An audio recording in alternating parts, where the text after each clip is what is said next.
মুহাম্মদ সাল্লাল্লাহু আলাইহি ওয়াসাল্লাম এত বড় জাদুকর, তার জাদু দেখলে, তার কথা শুনলে হাজবেন্ড ওয়াইফের মধ্যে সম্পর্ক বিচ্ছিন্ন হয়ে যায়।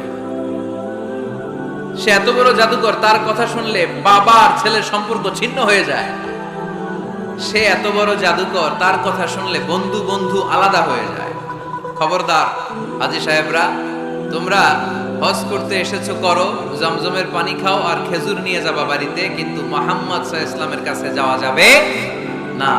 আচ্ছা, আপনারা বুঝে শুনে উত্তর দেন। এই যে লক্ষ লক্ষ হাজী মিনার তাবুতে বসা, আর আবু জাহেলের লোকটা যে বলল নতুন জাদুকরের নাম মুহাম্মদ, তার কাছে যেও না, এই লক্ষ লক্ষ হাজীরা এর আগে জীবনেও মুহাম্মদ সাল্লাল্লাহু আলাইহি ওয়াসাল্লামের নাম শুনছে? তার মানে মুহাম্মদ সাল্লাল্লাহু আলাইহি ওয়াসাল্লামের নাম তাদের কানে পৌঁছে দেওয়ার দায়িত্ব আবু জাহেল নিজেই নিয়ে নিয়েছে। চিল্লায় কোন ঠিক কি না? অপপ্রচার প্রচার হয়ে গিয়েছে।